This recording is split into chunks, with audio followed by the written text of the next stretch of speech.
Just ahead on Black Issues Forum, a question of broken promises by President Biden on student loan forgiveness and a conversation about what's at stake for America's strongest asset, democracy. Stay with us.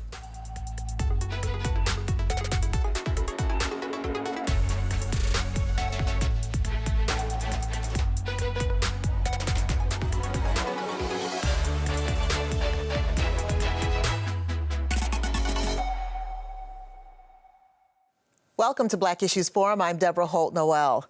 To the chagrin of progressives and others, this week, President Joe Biden announced student loan payback will resume on February 1st.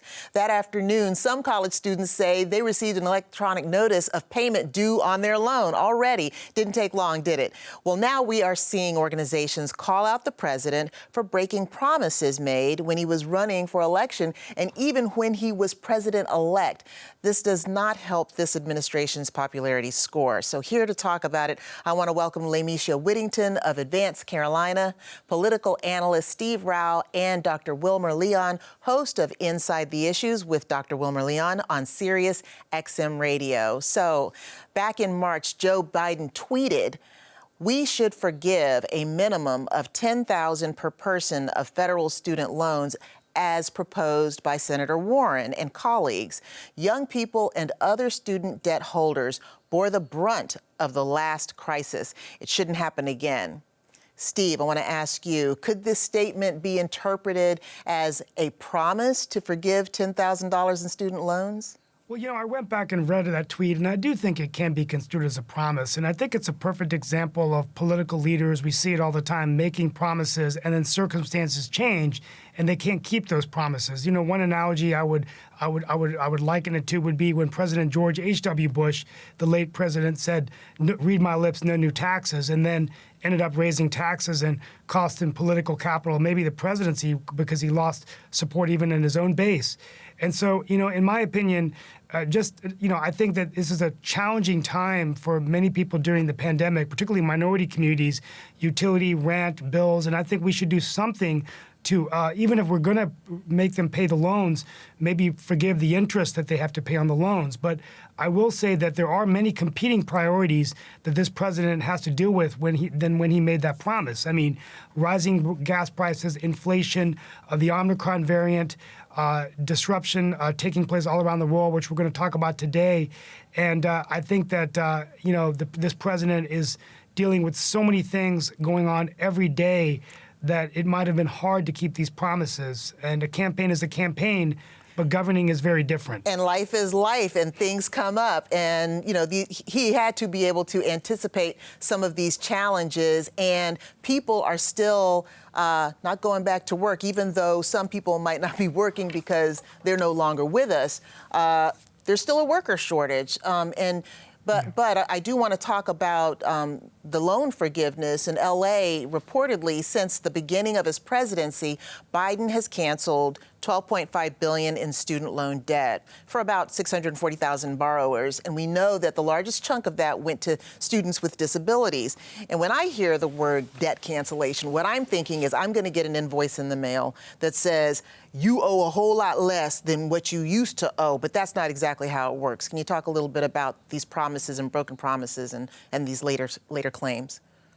That's exactly right. So one of the promises made on the campaign trail for the Biden administration was the cancellation of student debt. But as you already mentioned, Ms. Deb, the devil's is in the detail. The devil's in the details. And what do I mean by that? Our assumption as the people, our hope was that student loan cancellation would be for all 45 million student loan borrowers, completely across the board. But when the policy is not specific, when our ask is not specific, then it can be flexible. We didn't say that. That wasn't stated in the campaign, right, that 45 million student loan borrowers would have their debt completely erased. It just said student loan cancellation. So technically, the promise has been kept with that $12 billion student loan forgiveness, in addition to the $110 billion of student loan cancellation through the deferred payments during COVID-19. As you mentioned, most of the borrowers that received cancellation were students with permanent disability, public servants, and even borrowers who were misled by their college or university.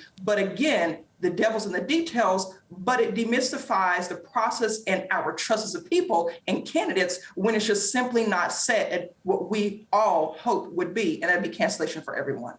Understood. And Dr. Leon, how controversial do you think it is, or did you want to weigh in on what LA said?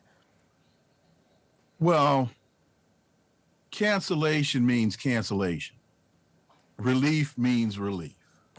Joe Biden was, you know, in most instances, voters don't take the time to parse the particular details of, did you mean relief? Did you mean cancellation? He told us that he was going to give us free junior college. He told us we were going to get $70 billion for HBCUs. He told us we were going to get dental care and hearing aids in Medicare or Medicaid, Medicare. And that's not happening. Joe Biden has an honesty problem at the end of the day. Joe Biden has an honesty problem. We've got about 43.2 million people carrying this debt. It's about, I think, $1.5 trillion is the amount of the federal student loan portfolio. And if the Fed in this country can pump $120 billion a month into the banks so that the elite in this country can do well, then why can't Joe Biden help student debt? I think the average amount is around $40,000 a person. And when we look at where we are in terms of this economy for the working class and for middle class people in this country, that $40,000 debt relief would go an awful long way in stimulating this economy. So they want to stimulate it on the elite end, and they want to leave the working class and the middle class holding the bag on the back end. They just passed a $780 billion National Defense Authorization Act. Didn't have any problem doing that. Everybody understood very clearly what Joe Biden meant with all of that. Yeah. But somehow Joe Biden can't figure out the difference between relief versus cancellation. Maybe he needs to go back and take an English class. I don't know. Well, I would love to have a conversation about the difference between reducing student loan debt and reducing the cost of college altogether. You know, that to me is a different issue because I paid back my student loan debts. I would love some forgiveness as well. A promise that Joe Biden met and kept was a commitment to a democracy summit, the first of two which he held just last week. But his summit has faced some criticism in light of all that's happened in our nation. So, Steve, what do you think of the purpose of this summit, and did he accomplish it? Well, I think the purpose of this summit, which he talked about even during the campaign and when he took the oath of office to become our president, was to bring the world together to fight against authoritarianism, dictatorships, and to promote democracy all around the world. And that has really been what I call the Biden doctrine. And we are seeing a tremendous decay and disruption of democracy since even he committed to this as our president. And, you know, I think that before I make my next point, just look at what's going on around the world. We have a coup in Sudan. We have protests in Cuba, curtailing of the internet. We've had disruption of democracy in Tunisia, 38 million Afghanistans living in Afghanistan where democracy has been stripped away. Venezuela, any country where we've had elected leaders many times and this democracy does not take place. So I think the objective is still good. Some of the things that he wants to do, bringing us together to fight anti-corruption, independent media, with investing about $424 million, focusing on addressing technology and big tech and how we can focus on social media companies and how they're using their platforms to infiltrate elections. But I'll end with this. All of this, here's the hypocrisy. While this president is asking for us to promote democracy, we are having real problems of democracy in our own decay in American democracy with voting rights, which we're going to talk about. We can't get voting rights legislation through. We have states in the United States that are working to make sure they can change the outcomes of elections. This is happening in Arizona, where they're taking away powers from the Secretary of State, or in Georgia, moving powers to the Attorney General in Arizona. The list goes on and on. And so we have to make sure that we are getting it right here at home in America if we're going to sell that democracy works for nations around the world. Well, you make a good point about democracy and how it works in other nations. Dr. Wilmer Leon, what are your thoughts on how America is supporting democracies around the nation, and specifically about what was problematic about this democracy summit? Well, a couple of things in terms of, I'll start with your last question first. A couple of things that were problematic with the democracy summit was you not only had to look at the list of people that were invited, you had to look at the people that weren't. Israel was at the summit. And I think if you talk to the Palestinians, I don't think the Zionist state of Israel is a democracy. You had Juan Guaido invited. Juan Guaido is a president without a country, because the United States selected Juan Guaido, even though the people of Venezuela elected Nicolas Maduro in a free and fair election. Democracy, not only is it a functioning process, there are also cultural components that must be factored into an assessment of democracy. So when we look at China, for example, well, let me say this. The buzzwords have changed. After the Cold War, it was democracy versus communism. Everybody who was looking for communists under every rock. Now the buzzword is authoritarian. And so we have to fight authoritarianism. So you go to China and everybody wants to say the President Xi Jinping of China is an authoritarian. But when you look at the polling, the Chinese people, 96% of people in China like their government. Vladimir Putin is an authoritarian. 86% of people in Russia like their government. Based on which statistics? Based on what polls do the people of Russia? Pew Research, Harvard studies, Princeton has done studies. There are a number of studies out there. I'm not talking about studies from within the country. I'm talking about independent studies performed outside of the country over the span of the last 10 years. That's key. That's key. Al-Assad in Syria was deemed to be an authoritarian. He won the election about 6 months ago with 86% of the vote. It's not that these aren't democracies. It's that the United States doesn't like the people that are being elected. Why wasn't a representative from Bolivia there? Why wasn't a representative from Nicaragua there? Why wasn't a representative from El Salvador, Ecuador? Because the United States, because the politics are changing in these countries. They are now resisting American neoliberal policies that were started in South and Central America in the 70s. Those policies have failed, and the people in those countries are pushing back. And an imperial global hegemon called the United States doesn't like that anymore.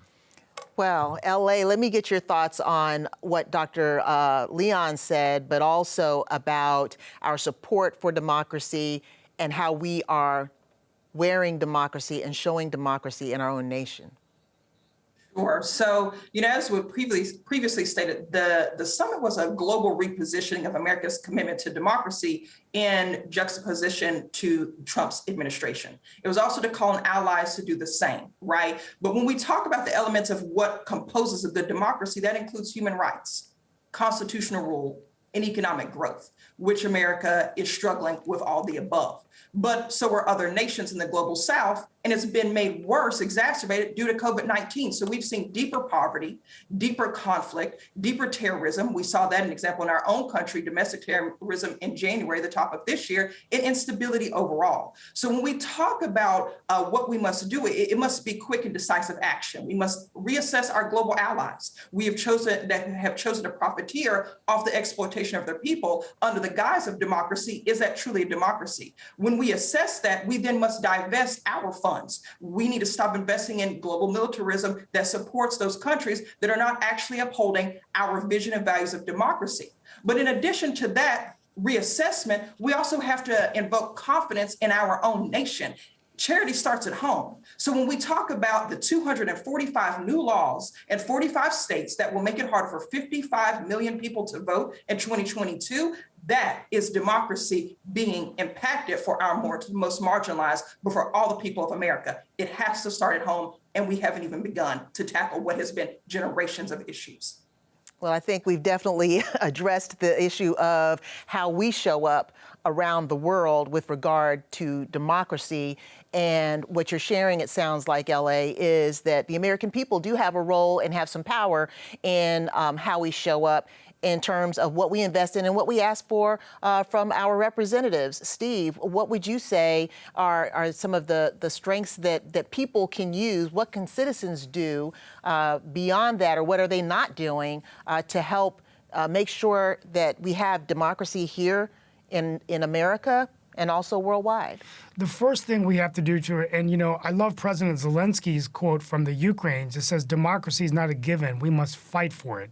And we in the United States of America must fight to keep our institutions of democracy strong. But the most important right is the right to vote, and also to honor the outcome of our elections. And we've seen last year, insurrection on our Capitol, people storming the Capitol. It looked like a coup. It was very scary. We never thought we would see that in America. And it's time to get a voting rights legislation passed, to come together in a bipartisan manner. I think, end the filibuster, do it now, get the Build Back Better and the stimulus packages continuing to pass. And also, I would say, what we have to do is the American people need to realize that there is an effort today to make sure that states can change the outcome of elections. So we are headed in a scenario, if we don't, I was speaking to Representative Deborah Ross, just a few days ago, and I was asking her about, there's been so much focus as we focus on the rights of voters and, absentee ballots and, early voting. Will there be federal laws that would prevent states from changing the outcome of the election? Because let's say in the next presidential election, what I don't think the American people understand is that if, let's say, a state like North Carolina went for one person, if the Republicans had laws that would change the electors, or if they move the power, it's not controlled by Secretary of State, the presidential elections could be overturned.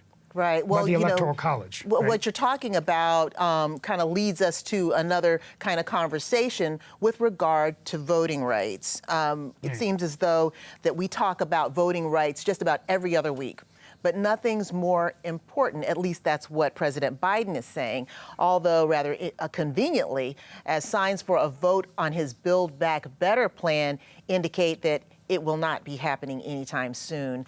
But on legislation to secure voting rights is stalled, as it continues to hinge on two senators, Joe Manchin of West Virginia and Kyrsten Sinema of Arizona. This week, Sinema's spokesperson said in a statement to Politico, quote, Senator Sinema has asked those who want to weaken or eliminate the filibuster to pass voting rights legislation, which she supports, if it would be good for our country to do so, end quote. And that Sinema, quote, continues to support the Senate's 60-vote threshold to protect the country from repeated radical reversals in federal policy, which would cement uncertainty, deepen divisions, and further erode Americans' confidence in our government. So just quickly, Steve, at this point, what are the options for getting some movement on voting rights legislation? Well, I like this idea of, in certain situations, ending the filibuster so you wouldn't need the 60 majority and they just get a voting rights bill that everyone can agree with so we can, curtail a lot of the efforts that are going. Because if we don't have a consistent federal law, you're going to start seeing legislatures dictating how things happen in their states, which could affect the outcome of elections at the national level, at the state level. So I do think that we need to do that while we're also trying to get support for the Build Back Better program. This is the challenge. Can we get Senator Manchin to come in there to agree with Senator Sinema on that and then get this thing through? But I think there needs to be a lot of bridge building, coalition building. They've been working on this bridge for months now, and I gotta wonder, Dr. Leon, both Kyrsten Sinema and Joe Manchin say that they support both the Freedom to Vote Act and the John Lewis Voting Rights Act. How valid do you think is their hesitation about how it gets done? Oh, I think that that's really just a cover. Joe Manchin, if my memory serves me correct, was the former president of the West Virginia chapter of ALEC. And ALEC is responsible for writing a lot of the anti-voting state legislation.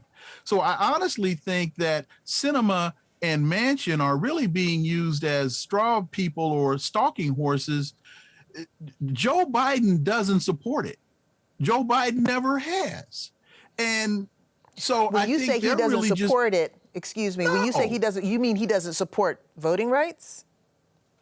Oh, I don't know if Joe Biden supports voting rights or not, but I know the current bills that are. We'll just keep it with the John Lewis bill, because when was the last time Joe Biden used the bully pulpit to support it? I know that on Monday or Tuesday he did a video from the Oval Office supporting some gun legislation. I haven't seen Joe Biden stand in the Rose Garden or sit there behind the desk in the Oval Office, look at the camera screen, point his finger at the American people and say, look, it's 2021. Enough of this. Democracy starts at home. Every person in this country should have the right to vote. Voting fraud in this country is a farce, is a lie, and is a fraud. And we need to do everything in this country to be sure that every person has a right to vote, and that once that vote is cast, the vote is counted. I don't hear Joe Biden saying that. So what you're saying, so it sounds like what you're saying is if that strength came from the top, there might be some movement. Absolutely. Lyndon Johnson got the civil rights bill through. Lyndon Johnson picked up the phone and threatened some of his lifelong friends, told them, if you don't back me on this, I'm kicking your you know what. Joe Biden doesn't seem to understand that the Senate isn't operating anymore the way it used to when he was there. He needs to get hip to what's happening in the current times, and he needs to go gangster on some folks if he's serious about getting anything done. Well, I've definitely heard that strategy. And another, let me bring you in, LA, is to indeed do something to change the policies out here. So most recently, a change was made to accommodate the raising of the debt ceiling. So why aren't Dems calling on that strategy? Why isn't Joe Biden, coming gangster? I mean, what are your thoughts on both of those strategies? I have to echo the doctor. We're going to have a stronger arm. And at the top of the Biden administration, top of the year, our request as advocates, communities, lawyers, the like, was to actually completely get rid of the filibuster. When we talk about elements of democracy and what is good democracy, well, good democracy is a simple majority vote. The majority wins. But it is not good democracy when you have a filibuster which can stop a simple majority vote. It's literally a vote to determine if elected officials can vote, when that's the whole point. We vote you in to vote. So when we talk about the fact that, as you mentioned, the debt ceiling, the economic growth piece, right, the filibuster was temporarily, right, disallowed to be used so that a vote could go forward.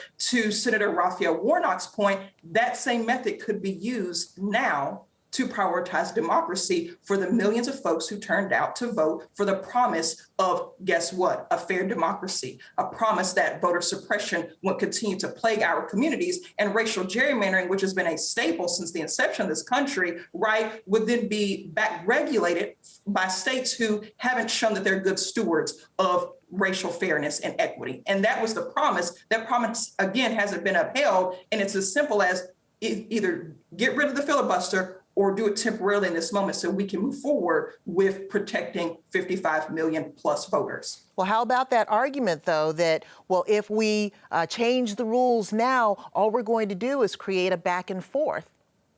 Things will change for now. They'll change the rules again. My concern is that because of the critical nature of the current moment and democracy and voting, if something's not done right now, we've got decades to live with the indecision. Right. That's right. That's right.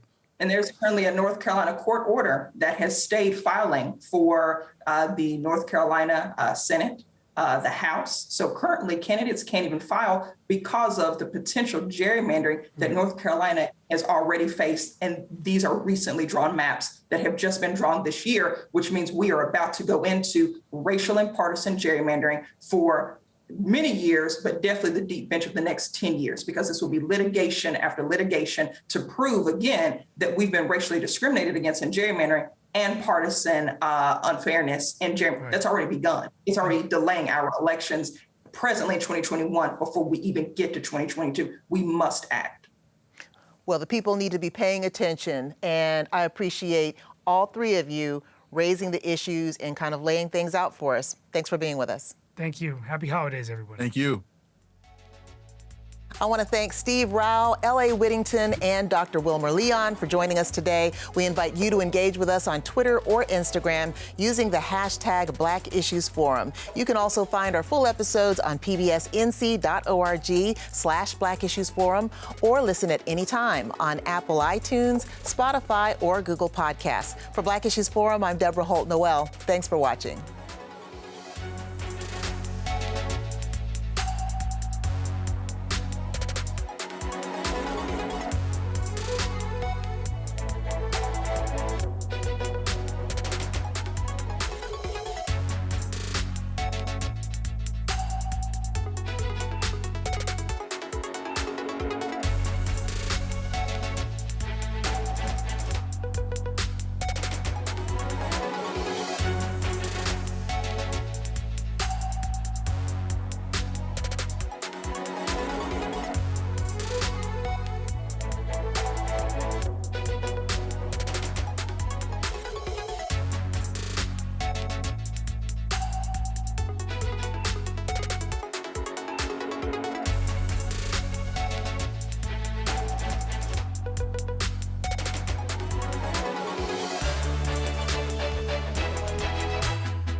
Quality public television is made possible through the financial contributions of viewers like you, who invite you to join them in supporting PBS NC.